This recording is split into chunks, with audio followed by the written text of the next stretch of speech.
All right, welcome. So we are at the approval of the agenda stage, so I need a motion to approve the agenda. Thank you, Danielle, and a second. Second. Okay, Ben got you in visually. Thank Okay, you. very So I'm gonna assume that's all general. Anybody has an abstention or a no? Okay, great. So we do have an item to be taken out of order, which I will mention now, but won't do it now, which is our election of our VP. But we are now at the public comment stage, and I heard, I don't know if people try to email me, Bronwyn, but we heard, Bronwyn, are you here for public comment? I'm gonna go first. Oh, And then wonderful. Brown. Okay.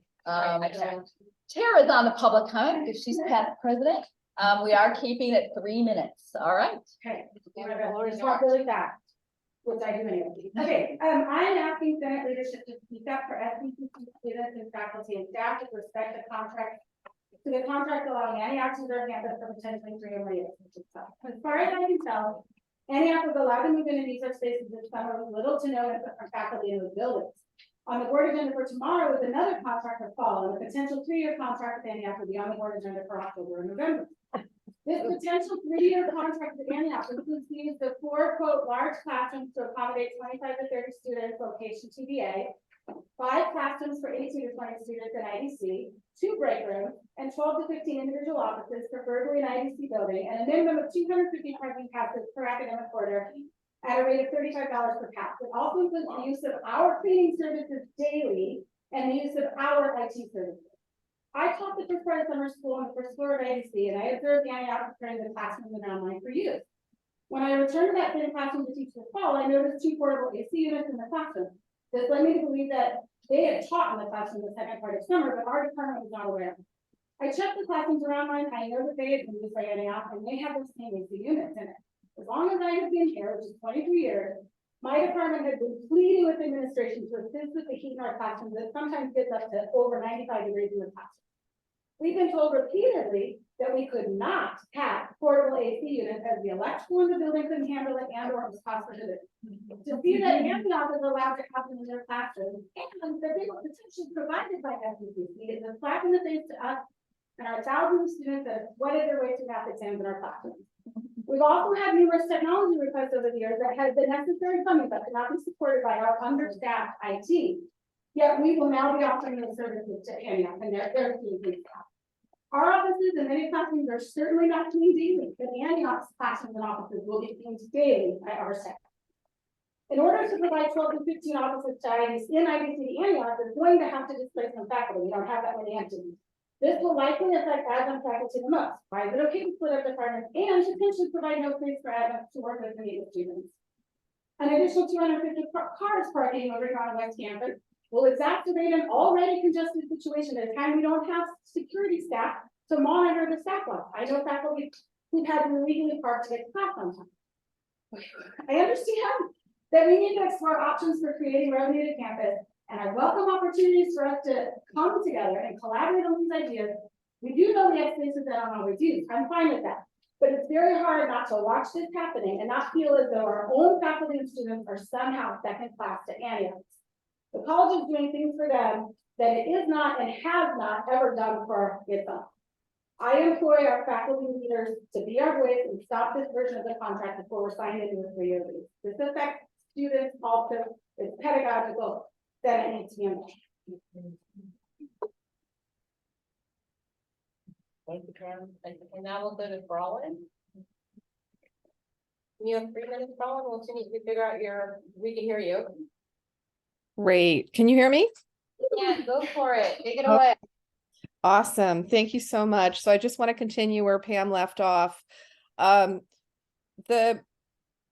We appreciate that we need to find creative funding. And what I'm asking now is if the Senate could please respectfully, but very firmly lean on our new administrative leadership in encouraging them to collaborate with us. I don't believe that the math department or the English department has been included in the conversations having to do with reallocating resources in IDC to a private college for private students.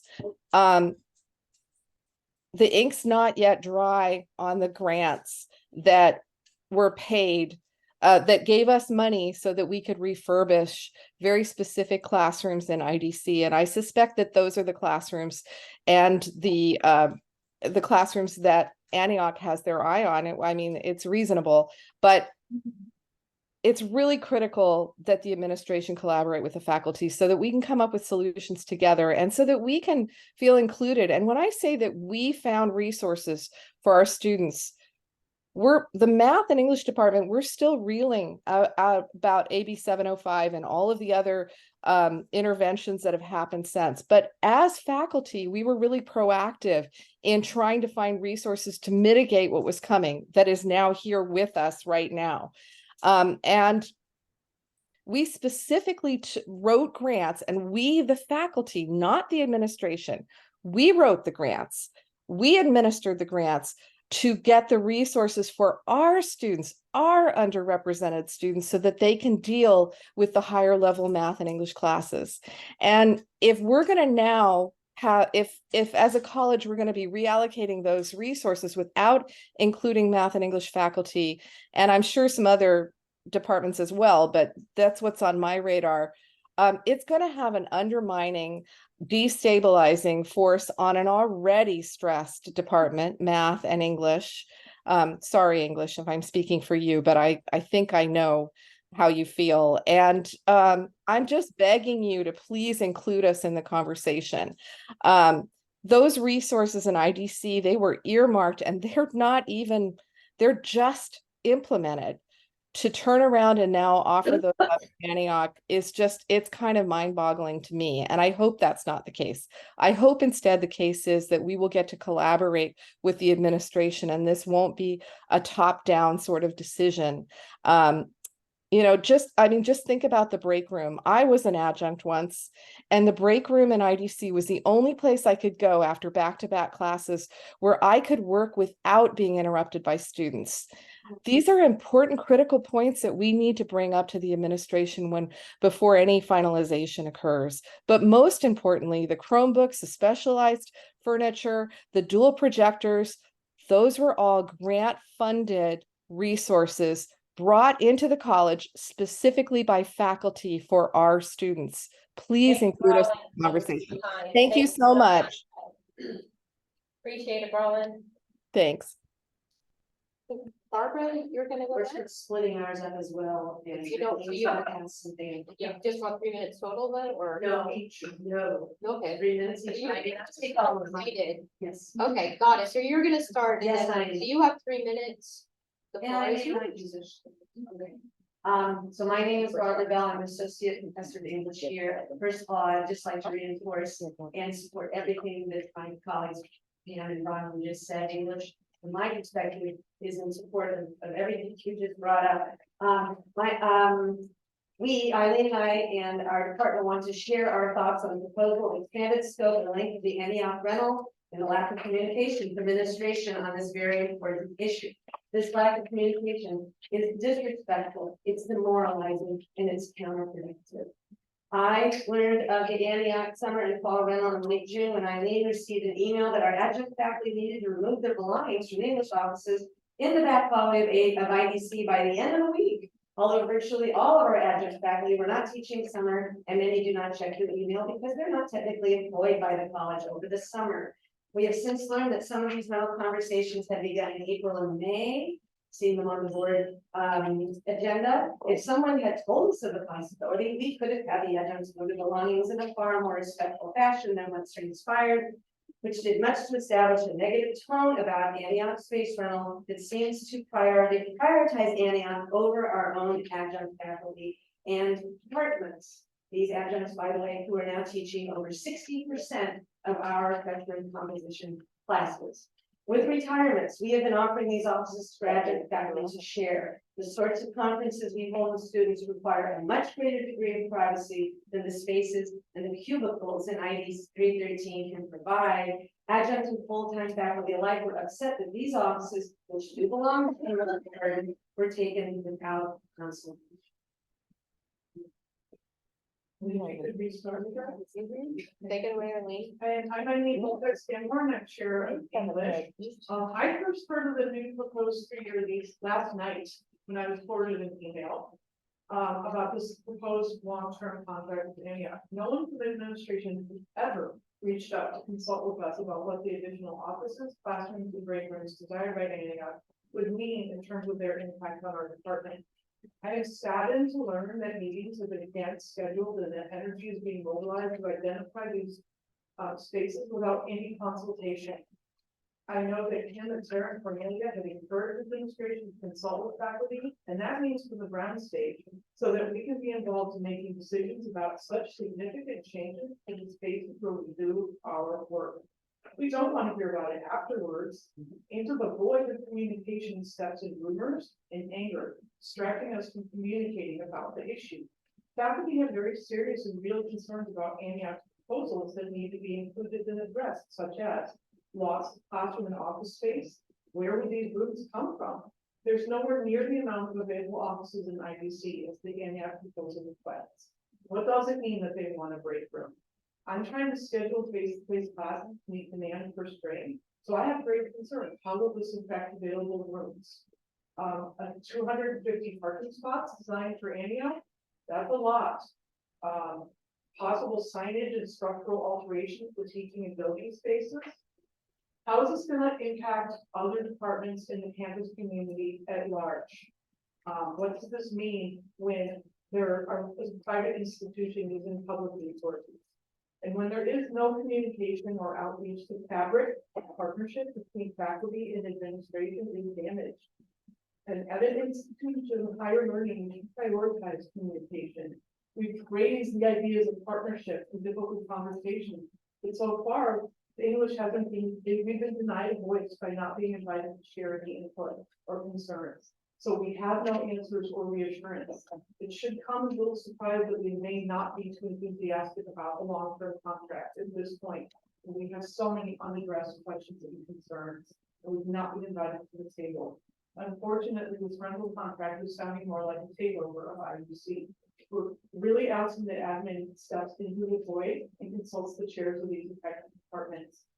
I really appreciate the creativity of a rental to Antioch and understand from VP Comstock's conservative explanation, the budget difficulties we face, they're real. And this long-term rental would provide a healthy income to help lessen the budgetary shortfall. But that does not justify not consulting faculty and teacher partners. Why do we have chairs and deans and shared governance if we don't use them? Shared governance has to feel like shared governance, and we're using time to unfortunately otherwise. Thank you. You did it. All right. Thank you. So is that all the public comment requests that we had? All right, yes. Mine is not so eloquent, but I know IEC is expressing that the VC building, this building is also greatly affected by what's going on. Oh, great, just get that in the record. Okay. So, thank you. As you know, we don't comment on the public comment now, but I was gonna say, I appreciate the time that people put into this. Thank you, everybody, for being here. All right, so. Of course, you're welcome to stay. Will you grade my papers? Yeah. All right. So, the next item that we will do is our election of our new vice president. So we, as you know, we have had quite a shift of roles. So it is really hilariously different when I'm the president and Tara's the past president. And a lot more relaxing till now, let me tell you. So Val's role has shifted, and hence Tara is no longer the vice president. So we talked about it here. We did this at the zoo last time, I remember, and then last spring we had one. So the one at the zoo was late. Last spring we did it at the normal time. We had a VP ready for this year, but then things changed again. So I don't remember. Do I do the call for nomination? Okay. We talked For a about point of order first. yes. I appreciate the reconfiguration that you've come up with, but shouldn't we be transitioning to a president-elect rather than a past president? No. So Different thing. right, so thank you for asking for this, from the summer, we went over how we looked at our documents, talked to the president of ASCCC, and I have completed a term, I'm completing Melanie's term.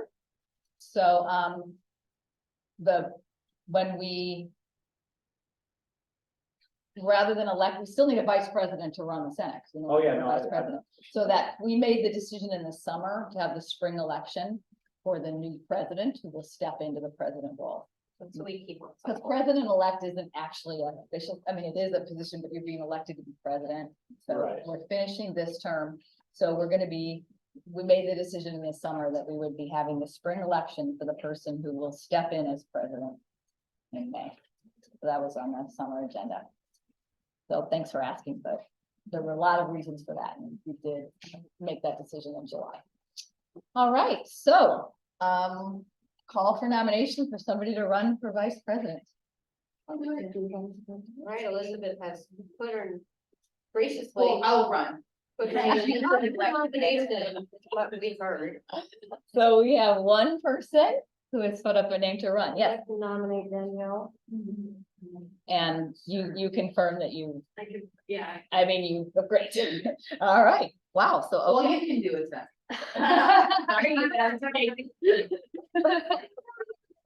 You do it, you go ahead. For sure. Well, I don't wanna like pit against someone else. I would only be able to do it for a year, so What's up, dollars for a year? it's all for a year, so. Before you can go to it. Well, I'm only on it for a year too. I have a question, which is, could we ask the possible VP, since we have two such incredible candidates for this position, if either of you is interested in stepping to the next tier, having served valiantly as VP, because I think that would be a very good criteria on which to make this decision. No pressure. No pressure. I'm not sure I understand what you want them to commit to being vice president for this next year. No, so run for president. You'll scare everybody away if you do that. Well, You'll scare everybody away. You wanna be president? no. I'm excited first. Let's get excited that we have two people that might be interested to be VP for Pete's sake. So just, I'm in the process of like retiring, so I'm like, So this is a really good I'm time on for the you. 3-year date out. So I'm not someone who has any ambitions for any future, Anything. anything. Okay, have future ambitions, then you. should Okay, do it. well, yeah, I mean, I would like to do it, so, Okay. I mean, maybe just do the vote and then. Yeah, I I'll think be it's great. ready if you win. There you go. Yeah, thank you. Yeah, it's really great to have the interest. It's gonna be one heck of a year. And serving on steering is fun. And while I don't expect to not be able to be here to chair a meeting, you never know. So that is the VP's main job, to step in if the president can't run the meeting or go to a board meeting. So thank you. I'm feeling like this is a sign of the future that we're gonna have more people wanting to do stuff. Okay. So I printed out a thing for the vote. Very proud of myself, but I gotta find it. So it is a roll call vote, yes? So Danielle said she has no interest in moving forward as a president, You but I wanna know? didn't get whether Elizabeth was thinking about that as a possibility in the future. I mean, I'd like to try being VP first, Okay. but yeah, I mean, yeah. I mean, I'd like to learn everything, see what's up. So she's at a different stage. Yeah. Danielle explained where she was. Yeah, I'm also in that land. I didn't think I'd be here this year. I thought I'd be back in the class. But here we are. So yeah, thank you. All right, so we have, I'm gonna just follow it's a public vote for vice president. And we'll just go down the list. Oh, yes. Point of order. Shouldn't each one of them say a little bit about what division they represent and what? Just one or two sentences about themselves? The Because last a lot time- of people don't know. When we had the vote at the zoo, we did not. But we only had one candidate. No, we had Did two. we? Yeah, I mean, we kind of assume everybody knows each other and we sort of did a little sell, but I don't know, do you want? Well, I think you should at least tell everybody which divisions they're from. Okay, Don't you? Do I people mean, not we have know? some new people. all right, it's written on the agenda, but that's okay. Danielle, introduce yourself. I'm Danielle Swanbeck. I'm in the history department. I've been here full time since 2009. I started as an adjunct in like 2006. I also teach an intro to women's studies class in the sociology department. I put in for retirement. I have children. Already you put in? I did. I have a very challenging child. Congratulations. So in 3 years, fall of spring of 2006, I'll be get out.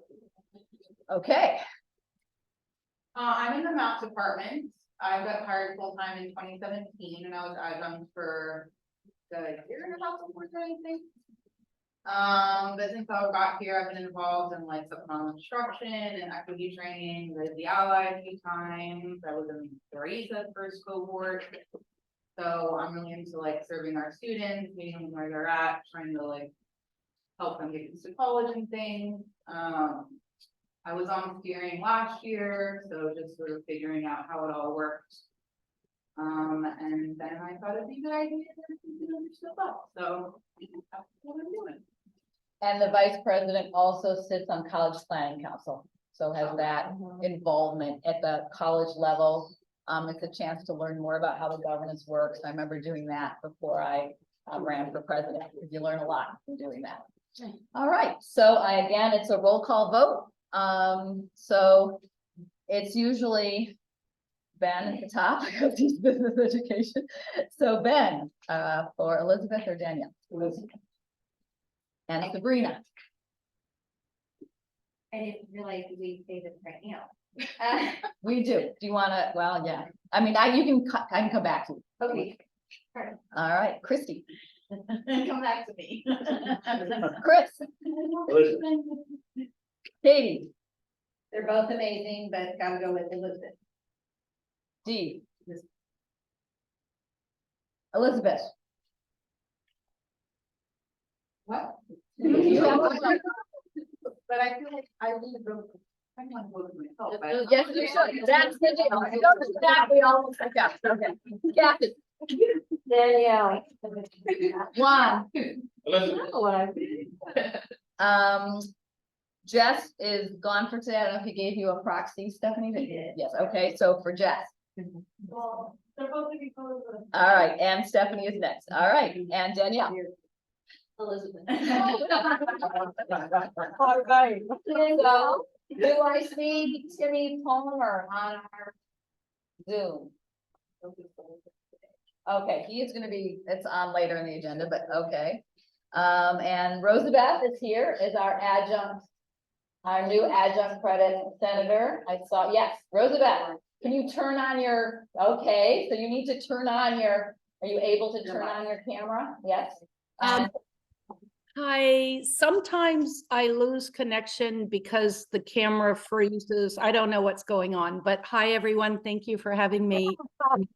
Did you hear about the vice president election? Yes, Did you want to vote for Elizabeth or Danielle? I've heard most everything. I'm going with Elizabeth because I love Elizabeth. Thank you. All right, and Mariah is here subbing for Trisha. Mariah, are you able to turn on your camera? And Mike?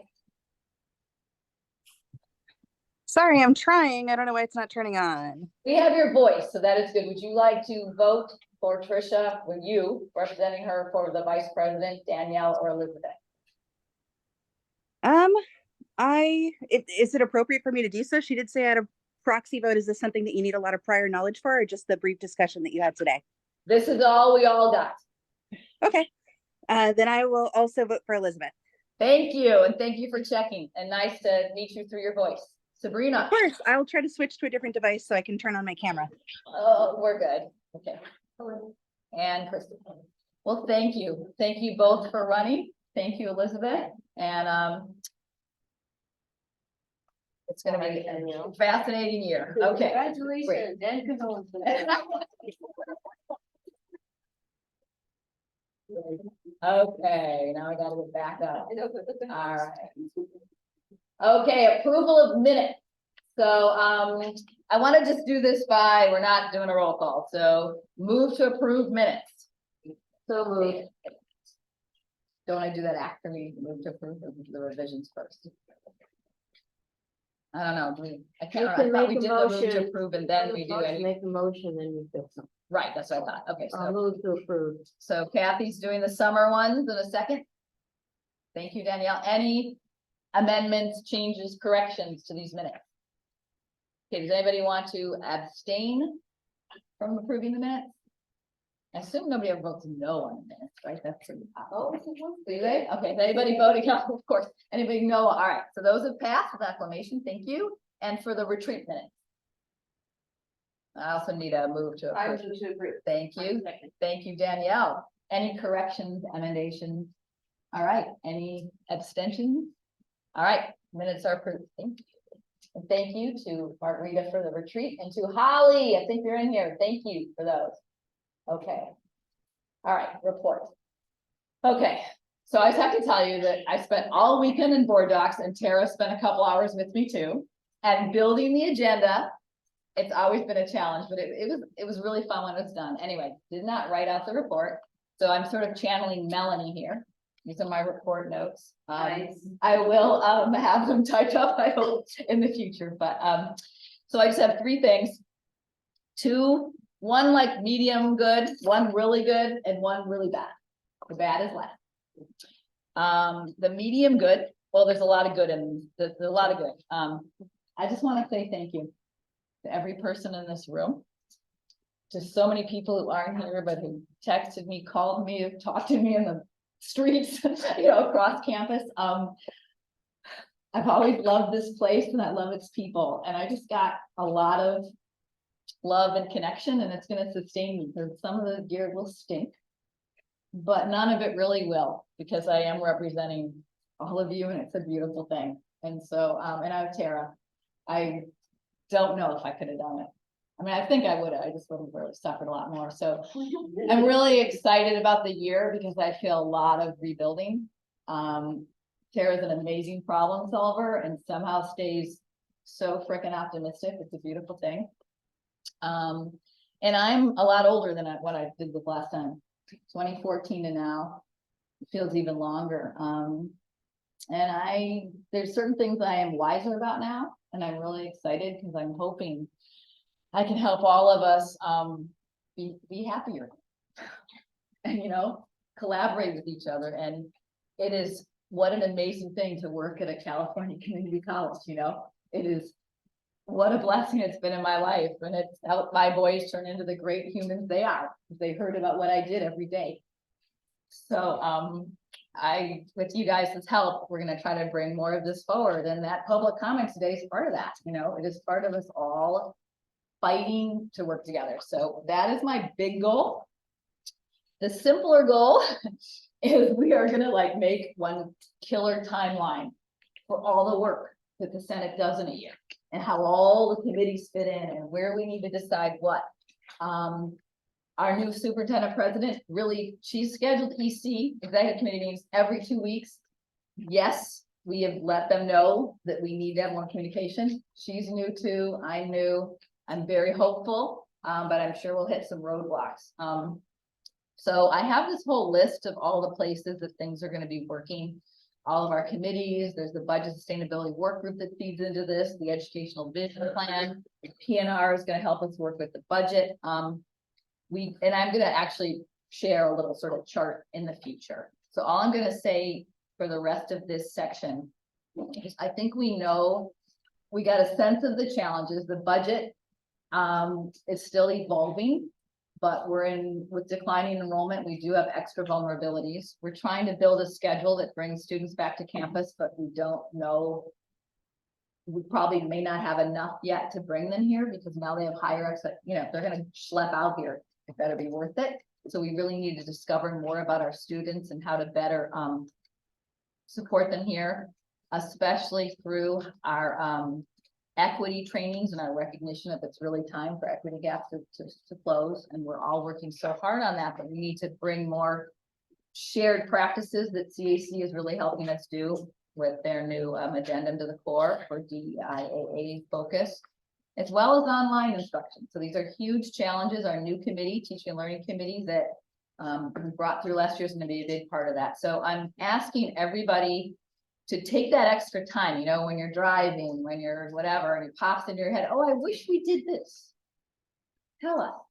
And we're gonna try, we're gonna write everything down. And a very simple one, the liaisons this year on steering, we are working really hard to bring back what the liaison does. For example, PNR started talking about the Antioch stuff. That's the subcommittee that digs deeper. And then they can bring recommendation stuff. So all those practices are gonna be, we're hoping to be brought to the future. Anything else you wanna add to that? Elizabeth? Great, okay, so here is the really exciting part for me. I got to tell everybody we all know how amazing Tara was in the summer. She's gonna be a real partner for me. So we have a little gift. And I'm really bad at this stuff, so it's basically. What I could. There are cards floating around, and has everybody here gotten to sign the card? If not, just raise your hand. We're gonna continue in the. Everybody else want to sign the card? So I have two physical symbols of Tara-ness. And then I got Jess's permission to read his card, because he couldn't be here, and he's really bummed, because he wanted to be here for this fun time. So the first symbol part are books. Tara is well, you like the one that you loaned me. What is her name? Louise Penny's Inspector Gamache series. Amazing. So she gave me those in the summer. They got me through my knee. And then this is one that I really love by James McBride called Sleeping King Kong. You heard of it? Okay, it's from Chaucer's Exchange if you don't like it. This one is one of my favorite children's novels, Gregor the Overlander by Susan Collins, and I want her to get these. Her niece is a mad reader. There's 5. So I felt like if Tara read this, then she would get it and they'd talk about it. I love that book very much. So I hope you do, but return them if you don't. The 2 cards are floating around. I'm gonna read Jess's, and again, just raise your hand. The cards are long, because I have people email me stuff too. So if you read them now, you'll miss half the meeting. So you're not gonna read them now. So you guys just keep them, hand them to each other, to get them at the end. But I'm gonna read you Jess's because he was the first email one. So people email them who Venmo'd, and other people are giving me cash. It's so funny. So now we know who the people like me are who don't Venmo. And those who Venmo. But we've raised $410. What the hell? Yeah. And you need to buy something special for your. Yes. And report back. And report back. Like, what's an object? You can look at it and go, yeah, I did this and this embodies it. So take your time. Well, it's not that much money. It has to be a close. Yeah, I can't, I hate massages, but I do too. Oh, I don't like it. Okay, this is Jess's notes. So everybody gets to see other people's, but just you're gonna hear Jess. You are so awesome and amazing, and I appreciate everything you do for the Senate and the campus as a whole. When I grow up, I want to be as awesome as you are. So I did ask him if I could do that. So we could all hear that in his voice, I think. So that's for the books. The cards are still floating. People still need to sign? Has everybody gotten to sign yet? Okay, then I'm gonna just do the last Tara thing, because this is like, I don't know if you guys are lucky enough to have some relative in your life who sends you like a Hallmark card every year, for often more than one thing. So my aunt who's 90 does that. And she like underlines the stuff on the card that's like, greatest niece ever, or like, biggest heart, right? Like the cards really express her feelings. Well, cards have gotten better because these cards actually express Tara. What a difference one person can make. Yay. Hey, thank you for all that you do. I mean, right? Okay, so other people feel this way. The cards have gotten good. Plus they're green and they give the environment. And then this one is a rat holding a light bulb. Because Tara's the idea person, and they illuminate us. Also, he has an entire backstory, and part of this card goes to animal rights. So yeah, cards are changing. So everybody here got to sign? Okay. Yeah, but now I want to read the backstory about the rat. Yeah, Tara will share it with you. She'll send you a picture. Okay, so that was the fun part. We have a round of applause.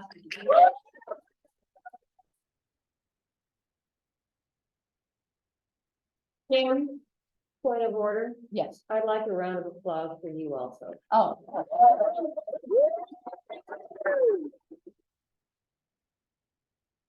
Okay, thank you. Thank everybody. We're really happy we're here together. Okay, now the bad one. Oh, God. So this is also. I don't think it's just our fault. I do think this is how management works. I don't think it's, so at the Raíces ceremony, we're like, I'm communing with the spirits, I'm thinking of my ancestors, my roots at this college, and Ecodera does this amazing prayer. I'm like in this great zone, and Erica sidles up and starts to talk to me. I'm like, at least do it when they're in Spanish, right? Because I don't understand Spanish. We have this great dual. But the bad news is that our FON number for the number of new faculty that we can hire is radically low. Erica said when she first came in, we had orientation, we were told that this was possible. With the huge tax cuts, California's revenue is down. Our enrollment is down. We've been on hold harmless, but when you look at our actual enrollment, so there's a lot of factors. And I promise you, we're gonna tell you more about this, but the reason it's so time sensitive, she could just find out by yesterday. And the reason it's so time sensitive is we're about to start our hiring timeline. So we had this discussion item 10, simply to talk about process, but already, again, Tara and I grabbed times in the hall, like text each other. I sent emails at 10 last night, looked again today. Administration supports this, and Maria has her report to tell us a little more detail.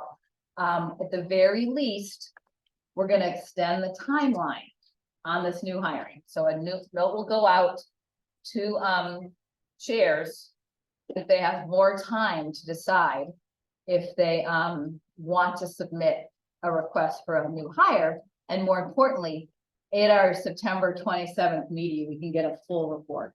Where are all these numbers coming from? What are the odds? So I'm just going to say these numbers. Right now, we are at least 14 over the number of full-time faculty we should have. That's like now. With adjusted numbers, it could be an additional 14, which is 28.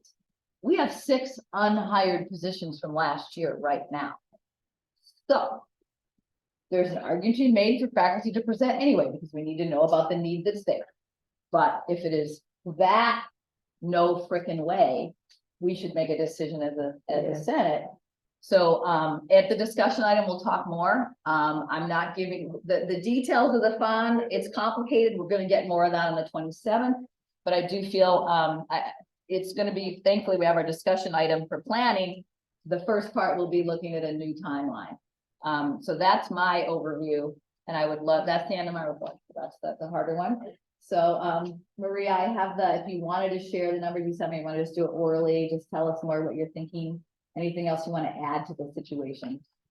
You said it right. We are, for this year, we are at 14 above. It looks like, give or take one number, we are about to hire one additional counselor this year, right? It's a late hire, so that will only make it worse, 15. So give or take one, we are at 14 as of today above our FON compliance for 2023.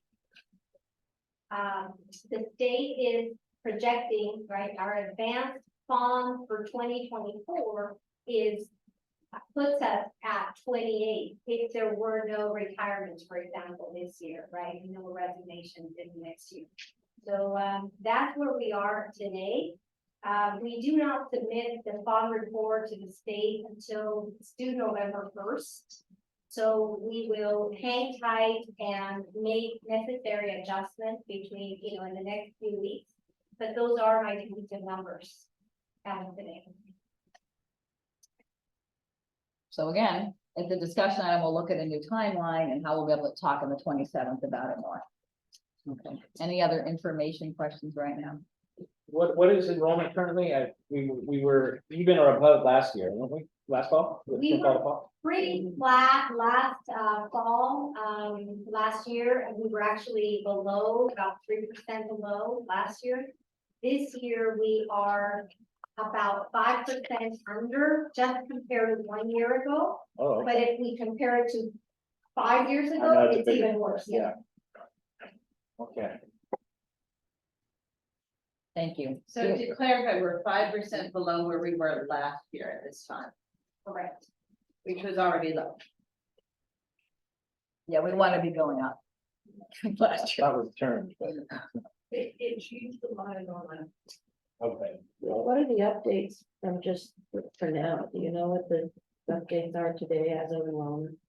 As of this morning, and it's part of my reporting. Oh, okay, sorry. Oh, great, yeah, it's your report, Well, yes. I'm sorry. Yeah, that's okay. And do you want to show You anything? mean you're not a mind reader? I mean, you know. So yeah, I'll start with enrollments. As of this morning, we're at 4.5% below. This is for credit enrollments, by the way, not including non-credit. 4.5% below compared to exactly a year ago. This does not include our dual enrollments, right? Because we all know our dual enrolled students enroll late, right? Come out later on. However, that was the case last fall at this time as well. So 4.5% down compared to a year ago. And I will also add that our surrounding colleges are not below, are not low. They are actually have increased their enrollment. Some of them have increased their enrollment by double digits this year.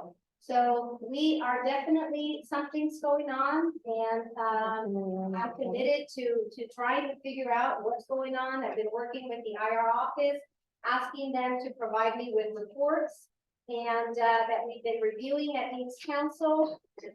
And so it seems to be an anomaly. However, what we do know is that our international student numbers, enrollment, are down about 5%. So when we know that our international students come here as full-time students, so they do generate a lot of FTEs for us.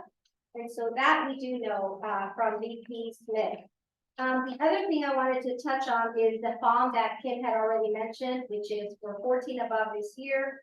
And we could be above 20 for sure next year if our FOM, advanced FOM for 2024 stays the same, which is 186. It's being projected at 186 today for next year. In terms of active projects, we are actively engaged already on the educational vision plan. We have our work groups set up for academic affairs.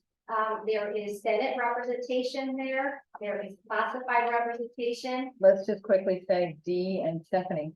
Yeah, Thank two, you. the two of the three, right? Joshua Ramirez is the other one. Kim will also be joining us. And we need to really think about what we want to include in our educational vision plan. This is our opportunity to set some goals for us that aren't already, I think, spelled out in other institutional plans. Strategic plan, the seed plan, the SEM plan. We don't want to duplicate our efforts. Let's focus on something that isn't already being addressed in other institutional plans. Those are my 2 cents regarding that. And we will be reporting out at CPC on a monthly basis is the plan. So look out for those updates, and also make sure you talk to your Senate rep and expect updates from them regarding the EDP discussion. The next one is, you saw the invitation hopefully about the scheduling practices, topic, brown bag series, discussion, chat, whatever we want to call those informal discussions. I really hope you have the opportunity to join me where we can actually problem solve together. Look at improving our scheduling practices. There are 3 that have been scheduled for this fall. 2 of them are in person. 1 is via Zoom to allow those folks who can't make either one, and or just the flexibility to do that. Please mark your days with those. Scheduling. One of the things that I'm not sure that everyone knows about yet is that we do have a HyFlex modality ready for spring build. So for those of you interested in exploring a HyFlex modality, which is a dual modality, right? Synchronous learning combined with in-person instruction. Feel free to explore that. The modality will be ready for you to do so for spring 24 build. And that's all I want to say about that. Invite you to my virtual office hours.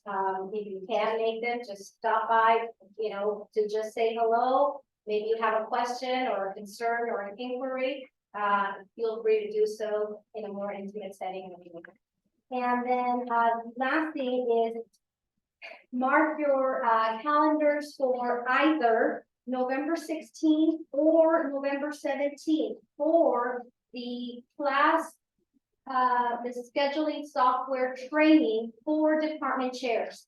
That will happen on either November 16th or 17th, meaning you will have the option of attending one day or the other. It is a 2-hour webinar. And it will also be recorded for those who can't attend and want to watch it at your pace. That's also going to be made available to you. And really, that's all I have. Thanks. Thank you. All right. This is the official announcement of our new position. So Elizabeth Chisholm is now our vice president. And Rosabeth, you said hello before. So she said hello. She is our new adjunct faculty credit senator, but let's just do that's, you know, kind of we haven't had two positions that long. So Rosabeth, do you want to turn on and wave one more time? Yes. And we can say, yes, say congratulations. Thank you. Okay, great. And technologies will be having a replacement for Russell, and Timothy Palmer. Timmy will be able to join us probably from the Wake Center because he teaches there as well. All right, so that's great. And then Russell's planning to be back in the spring. Okay. Just this reminder of, this is one of the things that I hope to change before I leave. It's been really hard to track who's on what committee. So we'll continue to work on that, but I've seen people in there. I think Sabrina, we were in there once at the same time together. So get in there, make sure your whole division's updated, both who's teaching, all your full-time and your adjuncts. And then also the leadership. This is our record that we're complying with AP 7210. So we need to approve the service that all the full-timers are doing. It's also tracking who we are. And especially the adjunct faculty changes every semester. This is our permanent record of that. So eventually I'm gonna call on people and I'm gonna go through and check it. Yes, Chris. I have a question about that. Some of the committees say, 8 faculty on it, but then we have more than that signing up for that committee. How does that work? It's supposed to be you guys. It's at the division senator level to distribute to make sure you're covering the main committees. So after that, if a committee does have at-large membership, otherwise it probably shouldn't count as their service, it should count as their professional development if they attend those committees. We are pretty loosey-goosey about that to a degree, but we're sort of trying to look at it a little bit more now to just make sure people know the need. And again, we're back. We have hopes that more work will be happening and we want those full voices. So if we have a representation in every committee, but then one committee, we have maybe 4 people that want to be on the same committee, they can be as long as we have representation, but it shouldn't count as their. That, I haven't really, no divisions have that problem, but you really, so I don't think so let's talk about that. Voter. Huh? You can only have one voter. Oh, okay. They'd have to be, okay, so we designate who the voter. Yeah, in our division, we occasionally have that, and the 2 people would vote You have together. to check with the chair, because the chair may say, I don't want that many people here. Yeah, Thanks. except for the ones that have at-large members, we'll say not more than 2 from one division, Right. for that kind of. But they may say, you already have people here, we want representations from other areas. Okay, Yeah. if it's not one of the committee. Thank you. The bylaws revision, I started as past president and it's still kind of languishing. The good news is there's nothing major about it. We just want to get the committee stuff correct. So I'll bring those back eventually. If you want to attend the plenary, we are looking into money. There's always funding for at least a couple people. Kathy's gonna go, bless her. Is anybody else, if you're interested, can you please email me and Margarita? I think it's a great experience at least once. That was enough for me. But, I can see some people just love that stuff. If anybody here, no pressure, Elizabeth, runs for the president's position, there is a great workshop in June, that was fabulous. So I will make sure whoever does that. I will sell that. It was in San Diego. It was so great. But anyway, you just learn so much. You meet other, that was fabulous. The plenary is more like, hey, are you into the exploring the issues? So, but I encourage anybody, you can do it online too, which isn't as good, but it's a lot easier. And you can even just do a day. So if you want to like, hey, do $75 for online, check it out. That's a Saturday. So just email us. Saturday voting day, they wouldn't want to pay $75 for voting day. Saturday's only, what? That's what it It's not said. so much fun. That's only voting day? Yeah. You might have a delegate who's. Oh, yeah, you don't wanna do that. Thank you. Yeah, I didn't know. Yeah, so look at the schedule first, but that's like a trip. Yeah, yeah. All right. One of the goals for today is to help the whole review of board policies and administrative procedures move more smoothly. I looked over these from the first BPAT meeting and they all looked like totally non-controversial to me. So I just put them in here. So if you guys see anything, and you got to email me before 11 on Friday. Last chance on these babies. APs are super easy to change. It's just like the president wants to do it. BPs are not. So again, they look benign to me, but this is your last chance for that. I'm hoping that the AP committee is going to get more involved in this with me this year, so we'll get more on that. There was one that I pulled on sabbatical leave that wasn't ready, and that's going to be kept. Yes. It would be helpful, I think, on these, because I know that everybody's not gonna go in and read everything. Is there any way that there could be a little synopsis of what the changes are? You know what? It's so easy to just look. These were not worth it. It was like this one Okay. has nothing, for example. So I could just not put it in at all, but you know, it's moving through, so it's here. So, really, I think just if you, look at me, I lost the agenda. Dang. So just look, they're pretty minimal, it'll be really quick. And like I said, these are, yes, if it's ever something that's like substantive, I would love to do that for you. Okay, now we have our consent items, so there's 3. I had an initial steering committee, and these were the folks who were here from before, and Katie's on PNR, and she's gonna be able to be a liaison, and Stephanie's joining. Next meeting, I will have the official steering and what they're all representing. But I want to consent for this one that met. We do not have an academic policies chair, so I'll be meeting with them tomorrow. I'm running that meeting, and we're gonna see what happens. It's not that hard to chair it, and you do get a TLU, so I'll be working. If anybody here is interested, let me know. I would help you. But then these are our other chairs, and it's just in our bylaws to the Senate approve those. I do want to share a planning, whatever, I don't know what to name this, kind of like leadership. Bill's going to be going on sabbatical next year. Yeah, so we had our little orientation to PNR, and I said, hey, guess what? You guys are going to help us understand the budget crisis and how faculty are going to contribute to it. He's like, great, looking forward to some more work. But I'm going on sabbatical next year. I'm like, oh, have you told them yet? He said, no, should I? I'm like, yeah, you tell them like now. You got a year to figure this out. Because that person you want to be paying attention. So at any rate, any other committees in that situation, you don't wait until like May to talk about that. And then this is a fun one. Emeritus status for part-time faculty. They are put forward by the department chairs who know them, and then these are the people who have retired. There are a few privileges for being emeritus, so that will go to the board, so we just need to get it. Too late to submit a name. We can throw it in now. Do you know the details? Well, I had somebody that retired this summer unexpectedly in adjunct, and I really liked to have him. He was here 20 years. Okay, can you, Yes. all right, so let's, Email you something. well, let's just read it out now, and then we'll just. It's What's the John name? Sisterson. John Sisterson. John Sisterson, He's okay. our men's and women's soccer coach. All we need is years of 20 service. 20 years. Beautiful. All right. So, technically you remove stuff from consent, but I think that my parliamentarian says it's cool. So we have our 4th part-timer listed, and then we will add that. I will send that to the board. I don't know if they'll get it on for Thursday or not. Yeah. Can I ask you a clarification questions?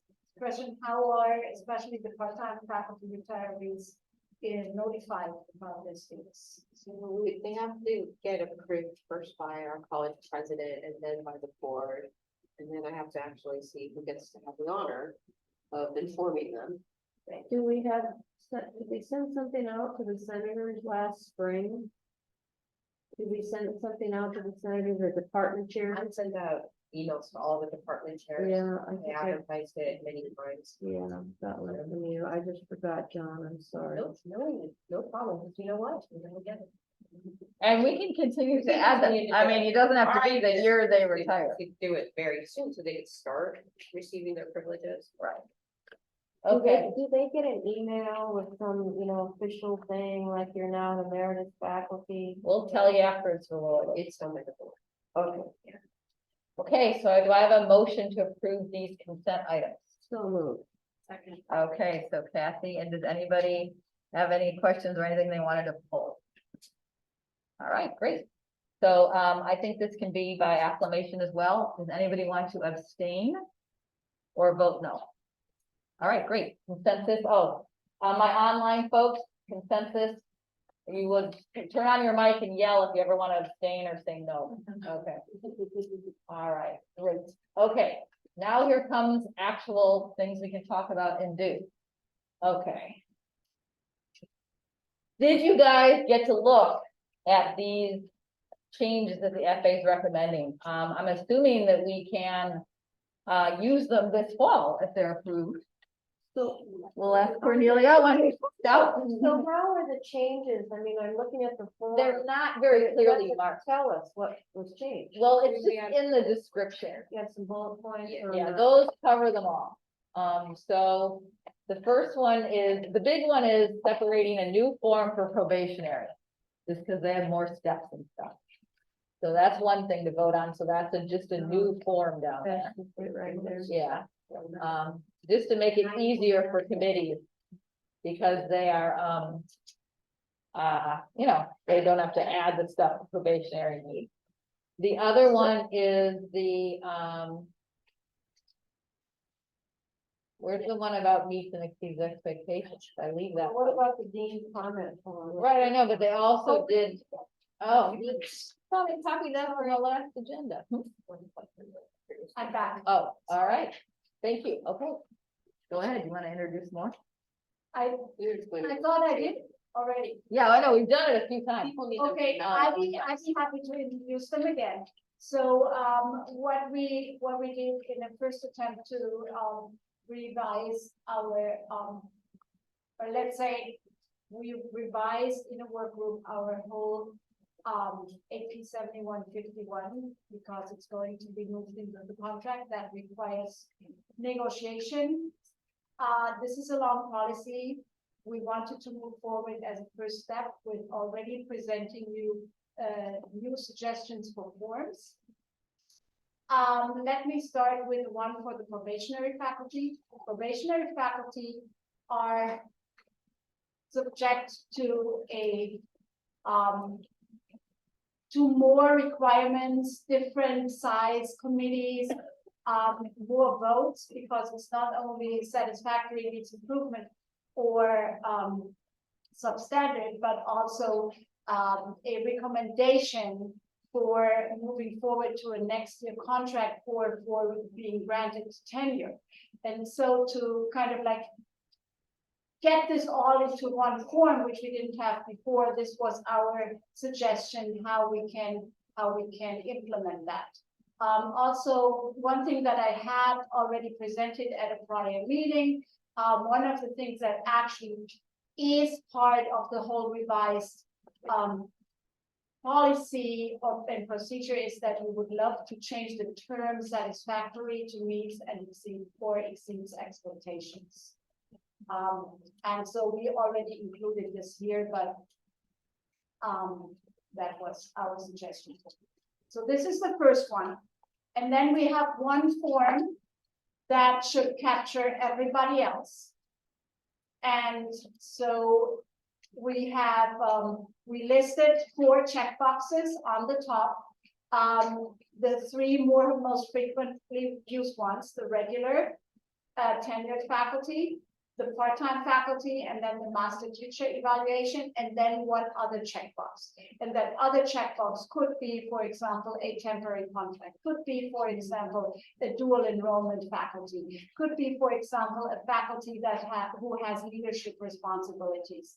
So that like and then there's this little line where you can put this in. And otherwise, this form looks pretty much the same with one difference, that we moved the next evaluation view, which was on the very bottom. We moved that up so that everybody who signs this form, including the evaluatee, is already aware when this is going to happen. So Great. And So then the that's last it. one. And then the last one is the top one in the list, and that is on the dean's comment form. We would like to, we want to remove the option for no comment. If somebody wants to do no comments, then please write at least the words no comments. Yes, So that form is a little problematic because Which one? the dean's comment, and you said you did the same thing on the department chair. yes, we want to do the same thing on this. So you need to put a line in there that says, if you have no comment, please write it in, Oh, because people won't know that. okay, And then are we requiring the deans to comment on all regular tenured faculty? at this time, there's no requirement for the deans whatsoever, Okay, right? and what is the also could apply to part-time? When would it apply to part-time? What? It says, when applicable, this form is also required for part-time faculty. So what does that mean? Okay, that is, and maybe we should change that, that's a good point too. At the moment, the policy says a dean's form only has to be submitted when it's applicable. And that is, the only situation when it's not applicable is for dual enrollment instructors who are high school in high school employees, because for example, for our finance classes at the high school, where a finance teacher employed by the high school is teaching them, Dean Medell is not their dean. And that would be that situation. This is basically a word for word take over from the policy, and maybe you're right, maybe we should just take it out because it is already, we took it out of the policy. Well, if also. it's required for the high school dean, then you should put that in there for dual enrollment faculty, the high. No, it's not. The high school person, this is just an SPCC form. I get The that. high school doesn't see our evaluation. Okay, I thought you just said that their dean would have to write a comment. No, just our dean is not their dean, so it's So, not. Well, their- I would omit that line because Yes, otherwise right. it seems that there's no Yeah. purpose for that. Yeah, that was, we obviously should have done that, right? Because Okay. we are planning on taking that language out of the policy as well, because it's just like creating, So then for dual enrollment evaluations, our dean doesn't even have to write anything. It just never shows up because everyone it knows. should never show up. And it's a good point. I will think about how we make this really clear. So does anybody Thank share you. this? We asked, like, hoping it would happen at division meetings. Anybody talk about this and have any feedback from their? Not division? yet, but I think we should get the new corrected form. For these comments. Are you fine if we do it for next meeting on the 27th? Yes. Okay, so this is your final call, folks, to get feedback from your division. Yes, Stephanie. I have a question about the next evaluation due. I remember bringing this up last time in terms of who's responsible for putting that in. In our department, we were told that it's human resources that writes in the next evaluation date, and we don't do that. And then I've heard other departments say that it's the department chair that puts that in, so Well, there is a policy, and according to that policy, the next evaluation date is set, right? And there's no decision making here from human resources. And I think what really is problematic when an evaluation date, and we had grievances about that when there was an evaluation date set by, I don't know who, but after the signature. And there shouldn't have actually not been an evaluation at that date, right? The wrong one was set later. and- Or suddenly a wrong one set, and then nobody discovered this until the evaluation that was done.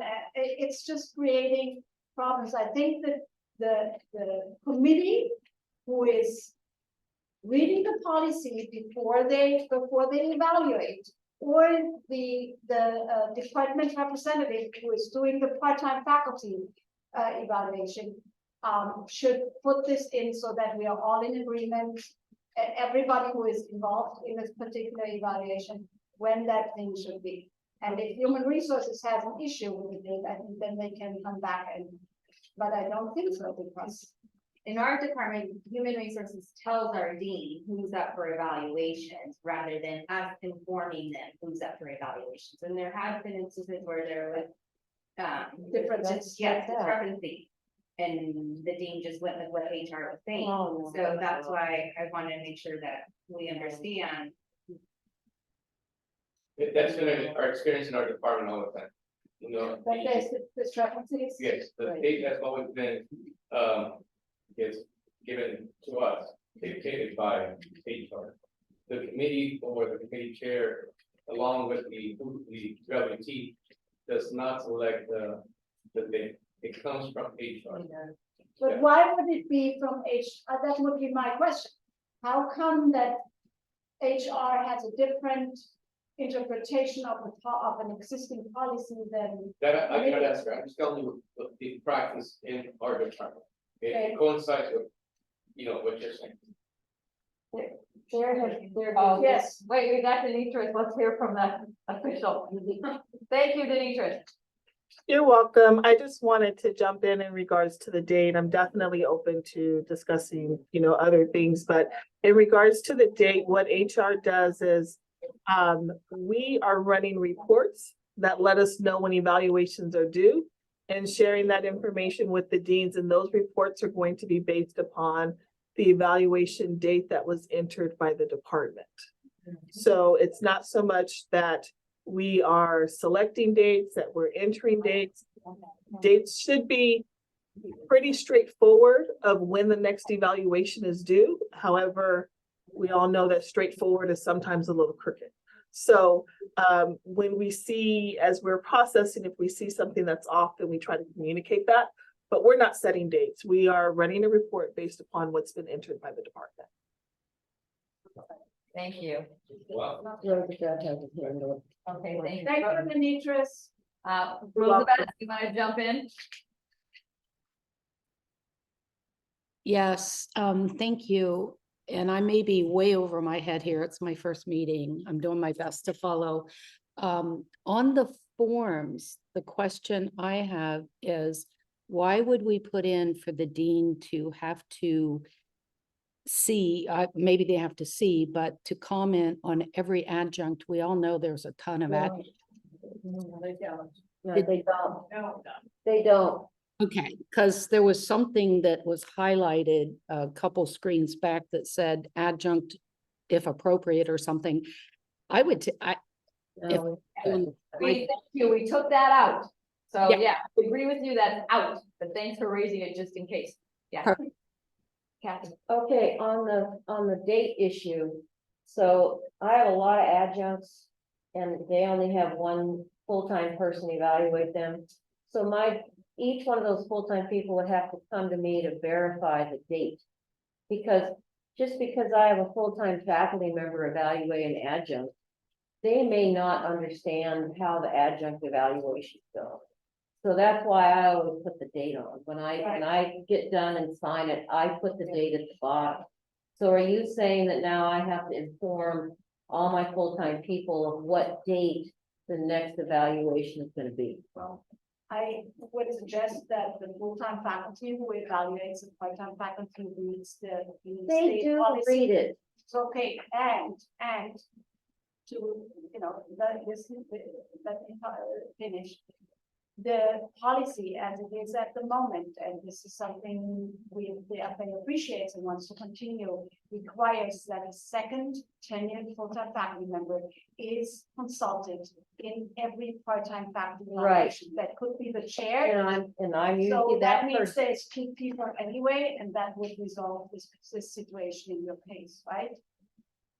Because then you are that second person who kind of like, But I do not meet with the full-time faculty and the adjunct for their no, you final don't meeting. have to. You So- don't have to so be, I but you can- have to be consulted before the signatures. And that's fine, they talk to me, that's fine, but when I sign, I put the date on.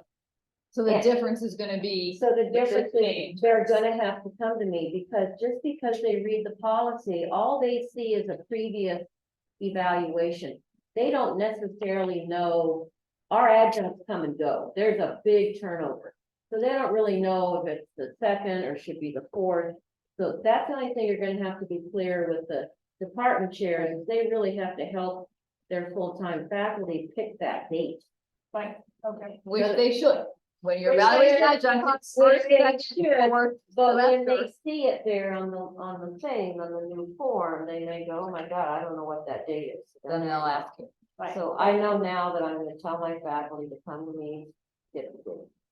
Good point, but again, there has been a requirement to consult with either the chair. Oh, or yeah. If the evaluator is the chair, then it would be another. I have to have somebody else, that's right. But there's no place to have that second person sign. Now it will. Now there is, There is? now there is. There's Okay. enough lines now. Okay, added so more then are lines. the instructions gonna change that if the department chair is evaluating an adjunct, then there's a place somewhere? There is. Is that there's what's now a enough non-voting lines. evaluator? Is that what that The is? non-voting evaluator, could be that, or it would also be, again, it's, if we want to have one form for everyone, we need to be a little bit flexible. That could also be a non-voting evaluator for a full-time faculty evaluation. Okay, so I think just the instructions need to be Okay. clear Okay. when you send them out of what that means.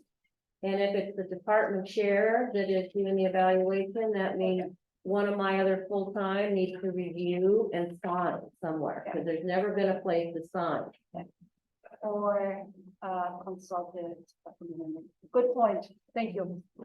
I just want to add to, like, I think that's the kind of comments that are very welcome, Yeah. I would imagine, Really appreciate it. because it's hard to predict what people will find confusing, right? And that's why having this comment is really useful, because you think, I've done this a million times, and I'm not quite Yeah. sure how this is gonna Because work. I run this myself, you know, all the, and get all the information out to all my faculty, so I need to make sure I know what to tell them. Yeah, no, highly appreciated. Because you know I- how most yeah. people don't reach. Perfect, I made it, we will clarify this too and make a specific note.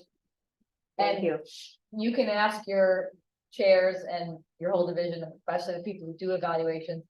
Our English division feedback was that they didn't think it was, they thought it was fine to leave no comment, and that made people have to write no comment. Yeah. I thought- And so people don't know stuff, they don't want to make a comment, they don't want to fake it, Yeah, so I think leaving the box makes more sense. yeah, what's wrong with the box? So I'm just saying, We that's have one faculty division's opinion. members express the desire that they would, especially full-time faculty, that they would appreciate comments from the dean. And Well, not then they have need to, then the department chair needs to request that, because the dean can still write no comment. Yes. So unless you're gonna say. The "That's another administration, box," the administration also had expressed to us their desire that deans become more involved in the faculty. Oh, and I think that's fine, but until you've written out clearly what their responsibilities are, then it's all up in the air. So, okay, we're gonna, this will be on action, not possible action for next. week. Action next time. So action, do Okay, that. I Could will- you send us a copy of the revised forms then, because I don't wanna send this out and have my faculty say the same thing I just said. Okay. Get that line off. On and- after the board, FA board meeting on Friday, yeah. We'll do it. Okay, so this is fun. Do you wanna meet before or after Thanksgiving in November?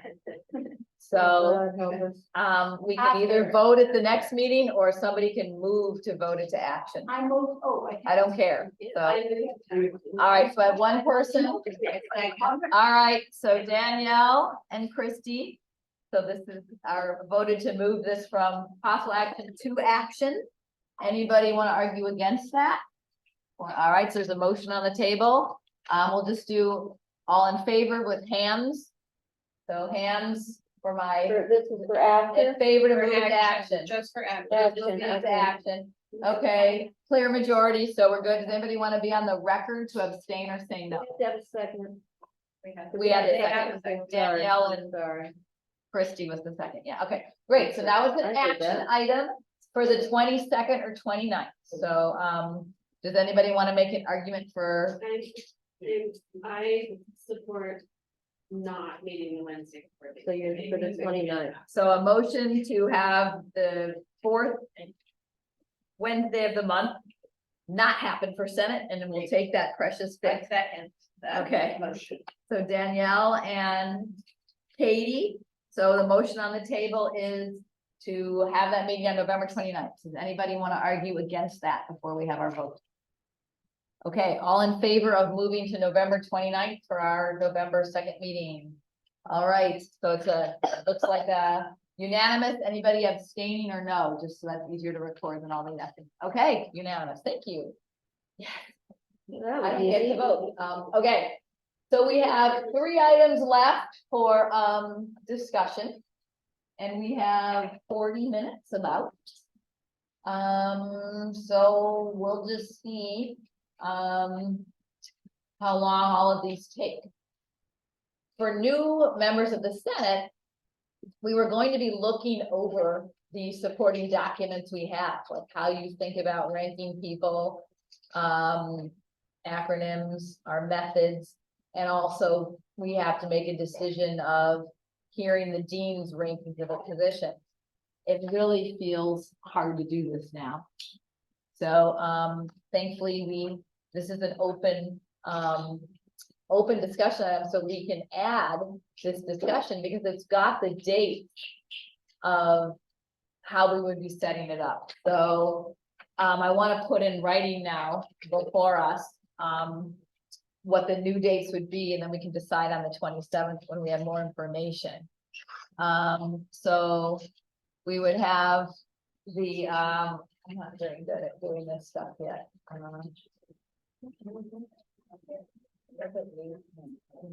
Oh God, I have to sign in everything. I'll just read them to you. I'll do this better for next time, you guys. But basically, we're gonna meet at 9:27. We're gonna hear the new more explanation of the font numbers, possible odds. And then we can find out from Denise, who's planning to come anyway to kind of share failed searches, we're gonna get survey information from chairs. We were gonna have a meeting with her anyway, which is great.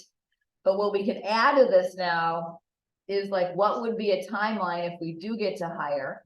And then if we do this, we would do October 2nd to have proposals due. So write down 10/2 or Tuesday, no, whatever that Tuesday is, it's 2 or 3.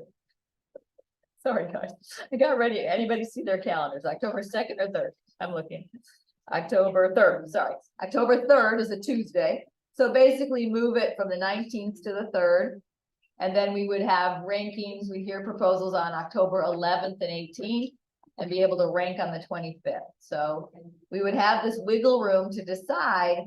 We can just move all of it this far because the odds are fairly low. But the bigger decision we have as a Senate, we've got the 6 unfilled positions that were already ranked. Is that it? Did we just not rank this year at all? So what else do we need to think about and know? So this is an open discussion for that. And then maybe we'll take a few minutes just to look at the documents. No, we do it on the 27th. Yeah. Okay, Kathy. Is there any chance, and I know Maria could probably do this, but I think it would be great to have Erica come and talk to us. And really tell us in her, because it's gonna be ultimately her decision, right, on who's gonna get hired and what's gonna get hired. I would hate to lose the 6 positions that had failed searches. I wouldn't think that that would be our highest priority. If there's absolutely no chance that we're gonna be able to hire anybody else, I put our presentation together last year. It was a tremendous amount of work. Yeah. I mean, it's overwhelming, really. Yeah. And to have somebody do that in anticipation that we might rank, or if we rank, there's a low chance of getting a position. I don't know why we just don't forget it for this year. I mean, we did really well last year. We got a lot of positions last year. And I think the 6 it's not unfair to not fund those just because they had a failed search, because we always tell people, don't hire unless you really want somebody.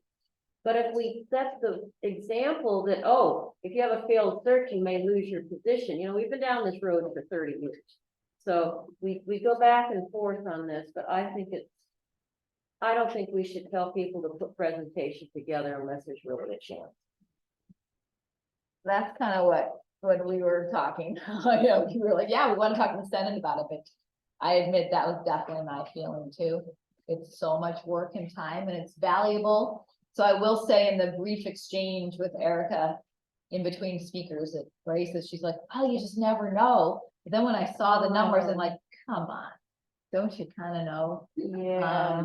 I'd almost rather say, hey, yay, we'll rank now, you know, we'll have the extra meeting in, you know, February if this happens, right? Because it seems so unlikely. But I also thought about that, about asking her to come, because I think she's really clear on it and priorities.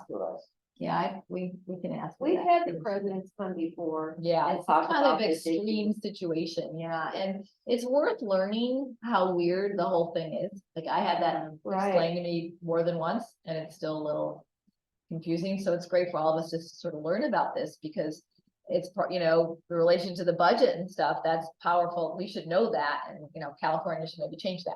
Yeah, what were you gonna say, Christine and Katie? I completely agree with all of that, and, sometimes people retire and they're like the only full-time person in their department, or it would greatly impact a program, and so I think we have to keep that as a, I don't know who's retiring and who's not, but I know that there have been years where that person's been ranked really high because without them, like Patricia Starr. Yeah. Yes, exactly, like Patricia. So I think if we do decide not to do it, there has to be some type of a caveat if there, I don't know how that would be. We know who's requested, so it's like people. Is that information that we could share, Maria, is if there's a single person department who's retiring? Could we have that back at the 27th? What I can say is that so far there have been 2 submissions of retirement, notices of retirement. One of which is this specific scenario where it would leave one department without full-time. Marine There's at diving. least one instance. Now, that was a failed search though, so marine diving already has that replacement. But okay, so there is. One replacement. Oh, right, but I mean, so are we able to know that department or not? Like, is that private? You can find out on the 27th to ask us that. Well, Okay. And what about the possibility of like a temporary contract in case of an emergency like that? I know we've gone away from doing temporary contracts, but I think it's legal in the state to do that.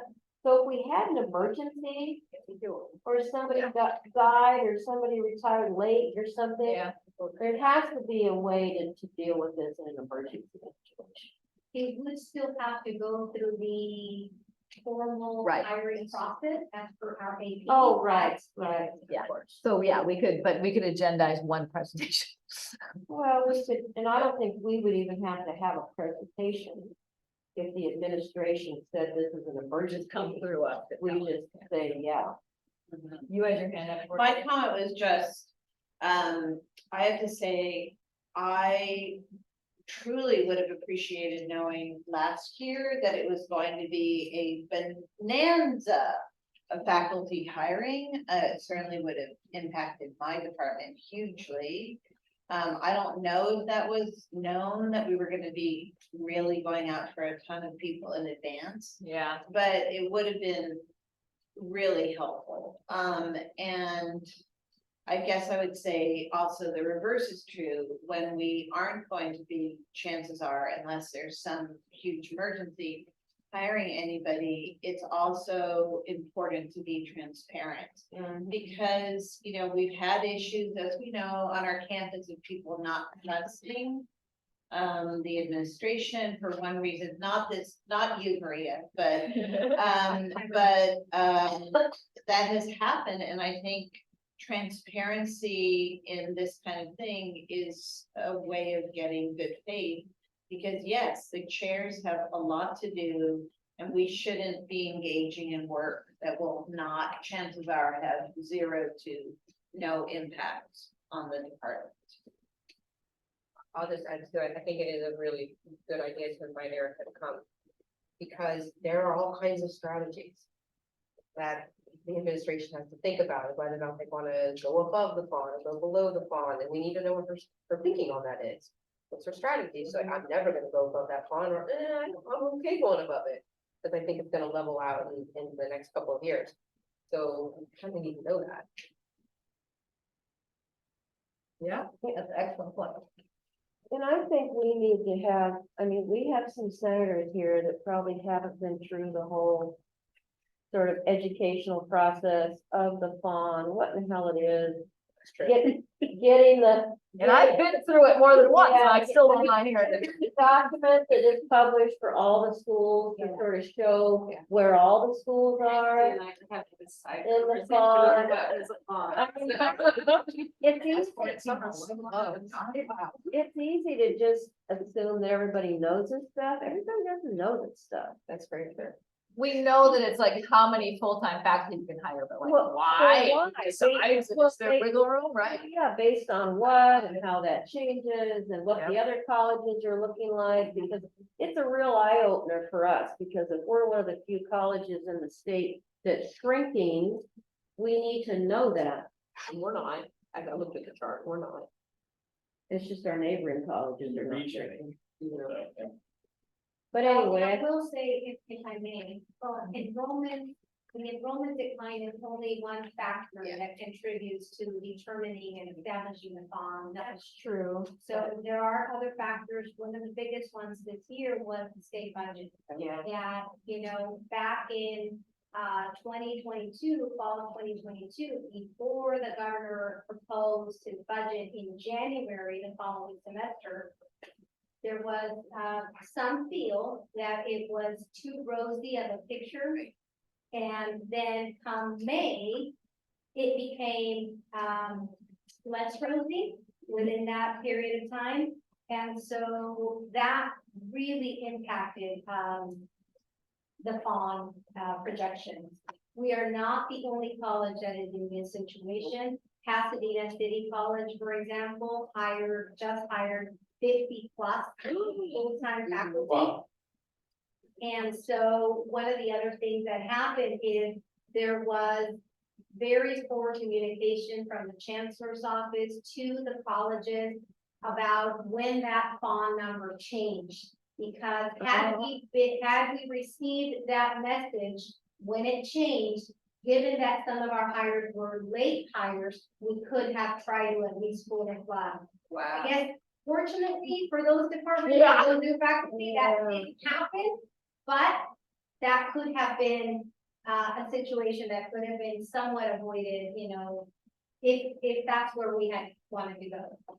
So is Erica glad she's here, not at Pasadena?